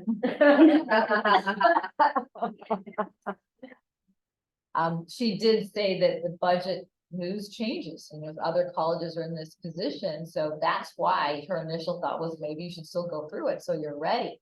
But once I saw the actual numbers, I was like, really? With 6 unfilled? So I agree. Hopefully she can come. She's not gone at something. I know she's got like some accreditation thing that she's got stuff, but it's a Wednesday. We do support the still ranking the positions anyway, both including perhaps even those that are the failed searches in the event that we can't hire all 6. You know, and I know that's not ideal. And in addition to any new full-time faculty requests that are absolutely emergency type requests, only because we're not the only college in this situation, the state, for example, could consider giving us another year of hold harmless, in which case the budget changes in terms of the bond changes. So this is all information you need to know and have in the event that, for your decision making. So, would it, given the hold harmless, if we go to hold harmless again, do you still see that impacting us to the extent that we would go above and beyond the emergency person, let's say, and the failed searches? I mean, do you think that do you predict the budget changing enough to encourage people to go forward now with new proposals for faculty? Gosh, that's a big ask of you, in terms of my prediction. What I do know is that I think the state budget is going to get worse. And that, folks are not being fully transparent with the colleges, because I think Gavin Newsom wants to be president. And I mean, I think that's not confidential, right? And, it won't be good for him to cut the budget this year, so. But, which means that other, upcoming years will be very, very difficult for California. Businesses are leaving the state in astronomical numbers. That's affecting the revenue stream for California. I sit on the, commission for, it's called the CFLA, I never remember what it is. And so these were privy to these legislative updates, and so, my personal opinion is really kind of worthless, I think. Thanks for asking, but normally I'd say, the budget is no longer rosy. And, I do though still feel that it might be worth ranking, and moving forward with some positions, those that are extremely, absolutely necessary in the event that the state gives us one more year in hold harmless to make sure that we have these vacancies. If we have the ability to hire, and we have these departments that are gonna become 0 full-time led departments, I don't know, give them some hope. I hope that kind of helps. I know that I'm not really directly answering the question. Well, because you can't, but there's a lot of variables. I think Tara's point about what are Erica's priorities, we want to hear from her what she can tell us. I can't, Chris, you know? Okay. I love the idea of having Erica come. I also think we could be very transparent in the departments that don't want to put this kind of work into, knowing that a position isn't gonna come, aren't gonna do the work, and the departments that either really want it on record or have, a terminal desperate need will do the work. Desperation is always a good reason. Showing somebody your need is often forgotten the next year anyway, so I wouldn't want to waste your time on that, because you always have to reapply anyway. I do want to ask after Katie, I have one question just to get a sense of where the body is. Just very quick, when is the email going to go out letting chairs know that in any event, the deadline is being pushed back? As soon as you, determine what the new submission deadline is, my office will execute that memo again with the revised timeline. Thank you. Oh, God. So we'll go with October 3rd right now. For submissions, Really? October 3rd. Why? Because we're gonna meet on the 27th. Yeah, but you're not gonna wait till the 27th to put your proposal So you think together. that's too soon Well, after the I talk on the I think 27th? we should decide, what we might say in that proposal from you, Maria, that maybe departments they should be warned that there could be no positions, and that their request should be considered sort of emergency requests, single person departments, give a couple criteria of what you might consider emergency. Otherwise, people have to start, probably people are already starting to put stuff together. Right, I mean, that's why it's urgent now, So because, I yeah, think we better talk about transparency you better tell them right now that we're not gonna know for sure till the 27th, and this is the basis on which you might wanna proceed. Well, we want to hear from Erica, so I think all we can tell him now is it looks bad. So, And the deadline is being pushed back. right, so I think how much time they need after the 27th.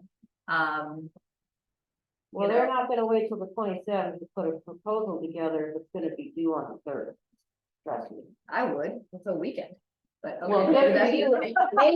Maybe in English, it's easy to do that. No, it sucks, but I mean, I cannot more than a week before, but I hear you, so, Are you kidding? so, How long did it take you? yeah, yours was. So October third, No, well, she's saying, yeah, I know, I don't know, I mean, it's hard to pick the date until we talk on the 27th, because we can't tell them for sure what's going on.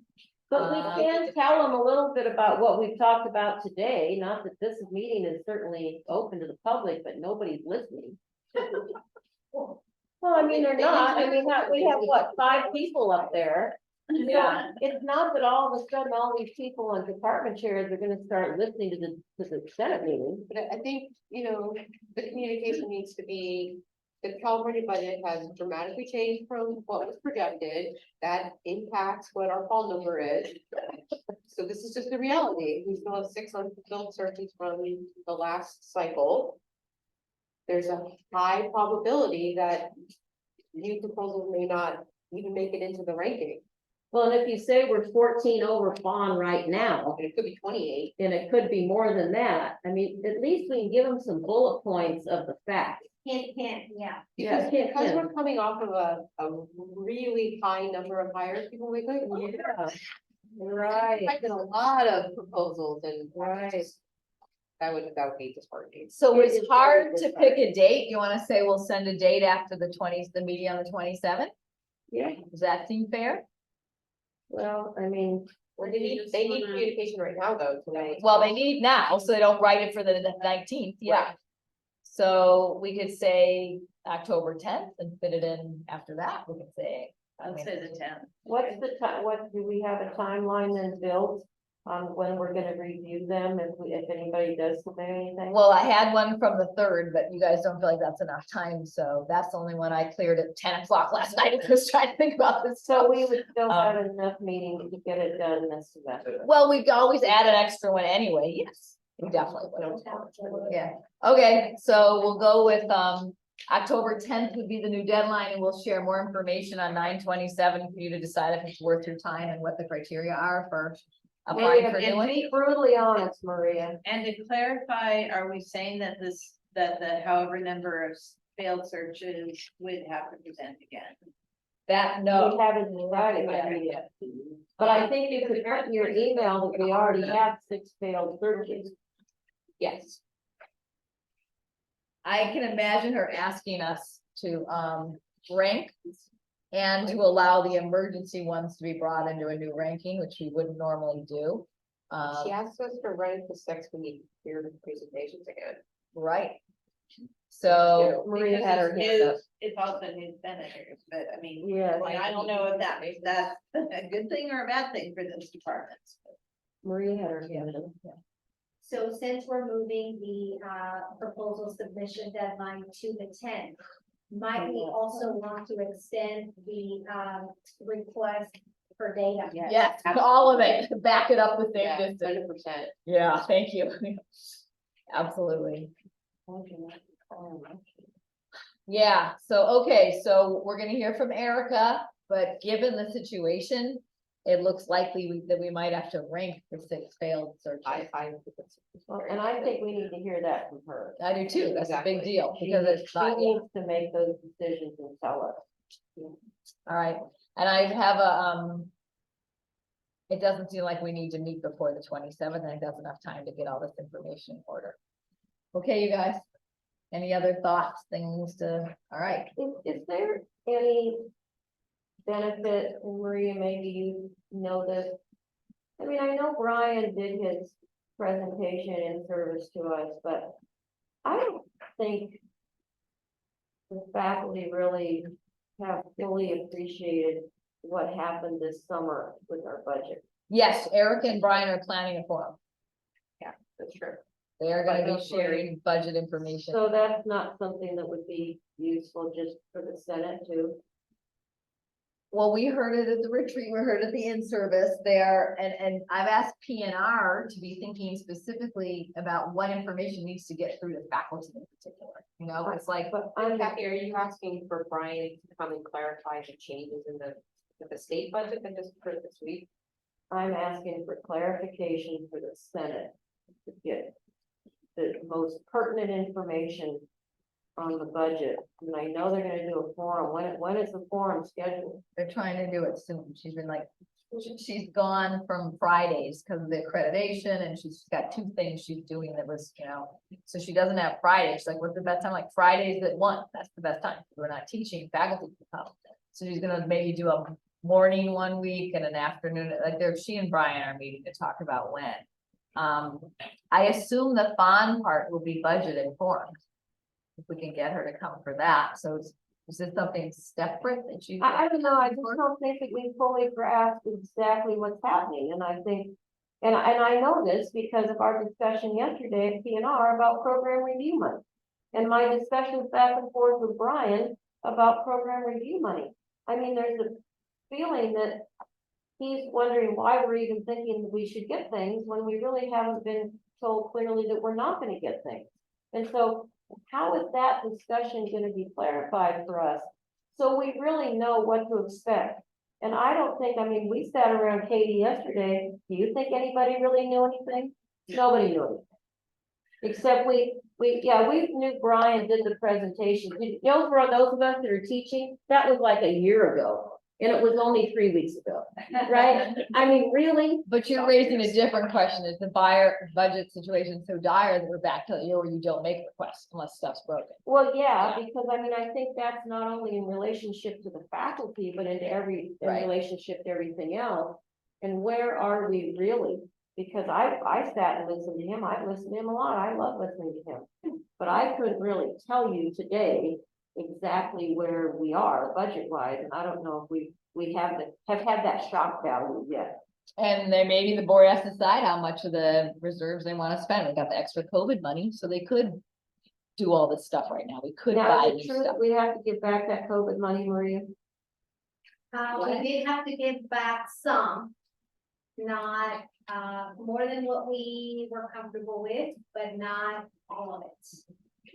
See, that's a rumor going around too, and nobody really knows about that. I think that's why the budget forum will be very, very important for us, and it is they're trying to schedule it within the next 2 weeks if possible. Yes. I just don't know if we should double up on Senate time on that, and we Well, gotta if make it this. could happen before we have Erica come, then That's that, the 27th, so yeah, that's 2 weeks from now. So if it's within that, maybe. because then I think it really behooves every senator to make sure they go to that budget forum, so we really understand what's going on. I know. Okay, so we don't have that much time yet. The enrollment challenges discussion, it's continuing from the Garvin. We're gonna keep that on our agenda. We're gonna have the brown bag lunches to kind of gather data too, but we wanted to take, let's try to get at least let's try to do like 7 minutes on each to see what is on people's minds. So the summer, we had some descriptions here from the retreat, the things we were thinking about. So we have this context that Tara provided in the retreat one, and then we had some list of starting of some of the complications. Can we add to that list? That's the point of today, yeah. Okay, So Kath has already got a point, so I'm gonna try to watch us. I'm gonna try to time us about 7 minutes. okay, so they can go first if they want, I don't care. You had your hand, go for it. So one of the complications we had is the dual enrollment problem in summer. Because it's one summer session, which I really don't have a problem with, students that graduated after June 6th were all considered dual enrollment students. We lost students in our department because we have a lot of incoming freshmen as student athletes. And we lost students. It was complicated. People were not in the admissions office to help them. It was a nightmare. So that needs to be fixed. We need to come up with a process a quick and dirty process to deal with that. These students had graduated and they were 18 and they still had to be considered dual enrollment students. So something needs to happen. Because the official start date was before their graduation, so even if they Yes. were coming in for a Even if 8 week, they 6 came week in for after. a late So the late state start class. date was irrelevant.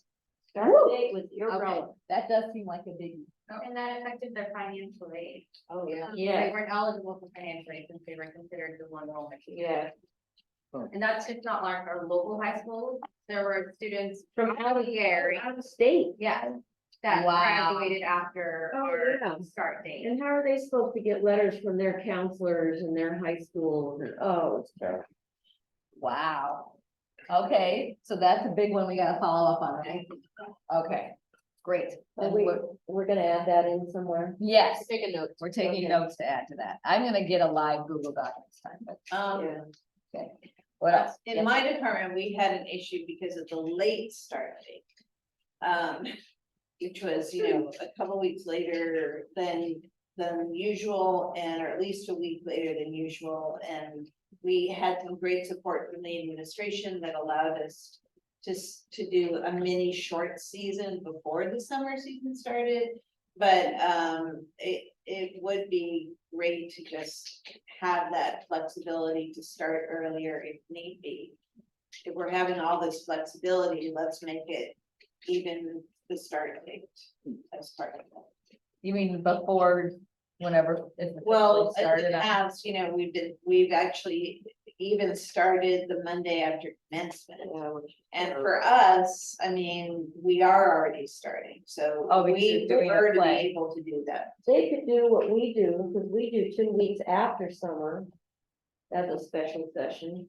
You could do 2 weeks. And they allowed us to do that, but there's complications with that too, and given now we have this 10-week span, I mean, I'm just saying, could it start earlier if need be? I think it's a special session, the way that A one's gonna have special to be. session would work. Started June 2 weeks, 5. a 2-week session. Yeah, okay. So like making that easier for programs who need that. maybe. Right. And, okay, I don't know how that's doable. It Okay, should be. what other, did you say counselors had some feedback?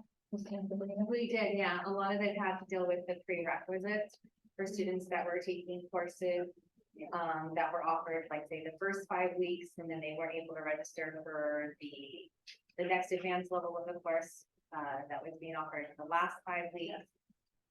Some departments really worked with the transcript evaluation office to allow for that to happen, and some didn't. So there were students that missed out on this opportunity to try to knock out 2 courses in the summer when they used to be able to do that when we had 2 summer sessions. Another thing, there wasn't a whole lot of 10-week classes that students and counselors were hoping would be utilized for a lot of the math and science courses. It's hard to teach some of those subjects in 6 weeks, like how we used to in the 2 summer sessions. So there was hope that those kinds of classes would then be offered with a 10-week schedule, and they weren't offered. So again, a lot of missed opportunities for students to be able to take advantage of the summer schedule and be able to knock out some of those classes. The variety of courses made a lot of confusion on the pass, no pass deadlines and the drop deadlines, but they differ by depending how many weeks the class was. And then there was also confusion about turning grades and then when grades were due by faculty on all these different deadlines. Yeah, okay. Yeah, just to piggyback on what you were saying about the prerequisites, that was tough, and I know a lot of math classes, maybe try to do 5 and 5, but it's way too fast, especially because our classes are 5 minutes, But in addition to that, just students trying to take 2 classes, not even prerequisites. But I ran into tons of issues with my students being like, and Maria, I know we had in home with a student in particular, like, she overlapped with my class one day, 20 minutes. Yeah. And she was denied. Yeah. Form, and like I had to email all these people. Yeah. So, stuff like that, and then, also suggestions from my department is just cause I know we wanna know all the data and stuff, like looking at past summers. Like, how many people are taking 2 classes in the summer? How many people were actually doing the prerequisite in the next class in the summer? Like, just knowing that would be good, so we have that data that probably help make better decisions. Is math gonna stay with a 5-week? No. So you're going to 6 weeks? Yeah, it was pretty much consensus, I think, that 5 week or 5-unit classes should really not be taught in 5 weeks. Not even, I taught a 4-week, or sorry, I taught a 4-unit 5-week class in person. That was also really bad. I mean, it was over 3.5 hours. Wasn't that great day. And it's just their little faces. And it was just really bad. So yeah, I think that's probably not gonna be a thing. And then in which case they're gonna have to pick what they take, because it's gonna have to be 6 weeks. So you won't have the prerequisite issue again. Isn't it just math and English? Are there other? Science.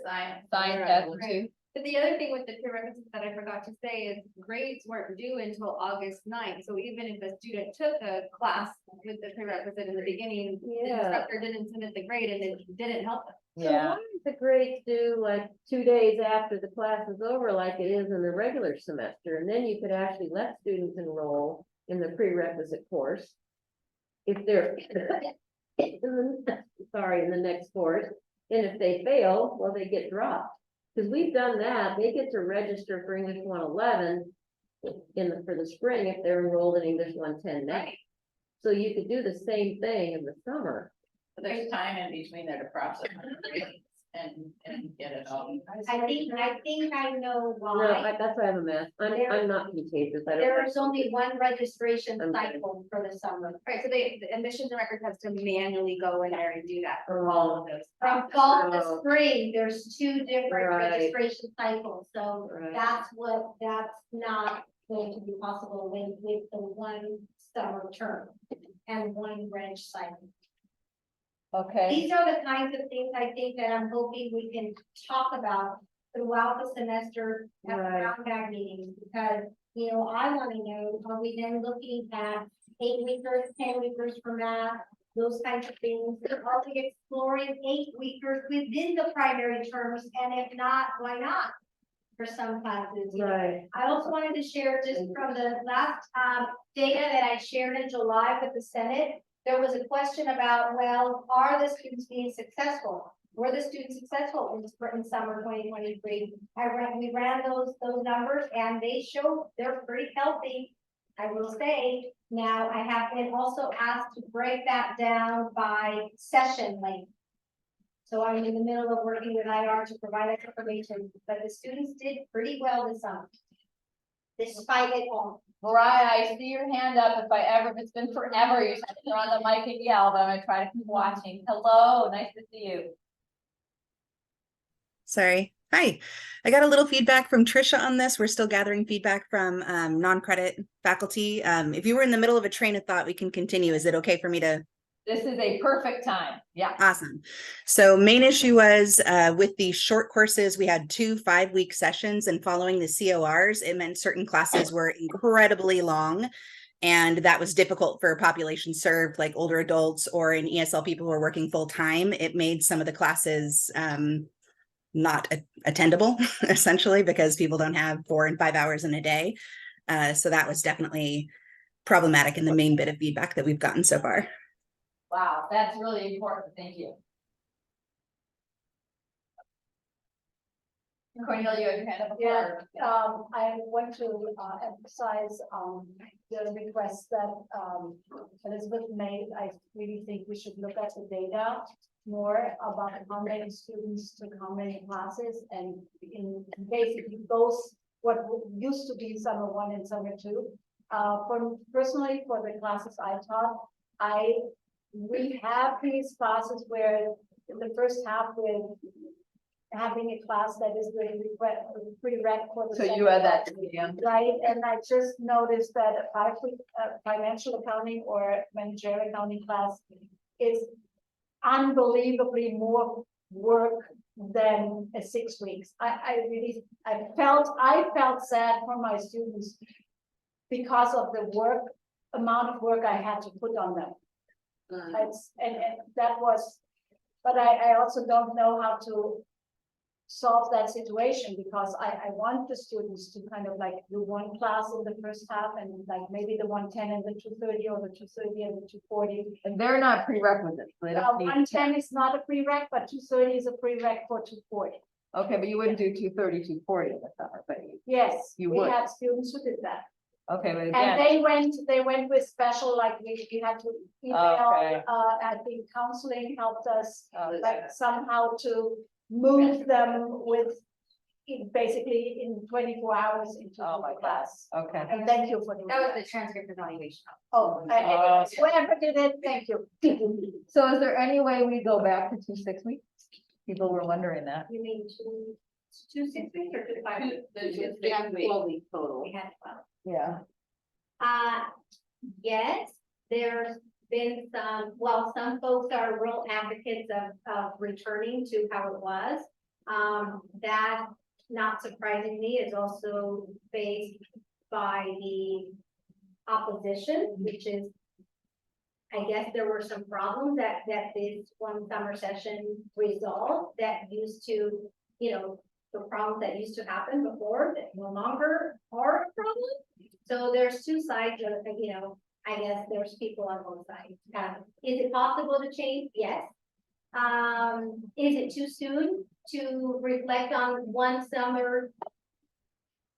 Data from one summer, possibly. We've got it set for 2024. I mean, that calendar. That's the other thing, that calendar is created way in advance. Right. Could we modify the calendar? Yes, this late, not ideal.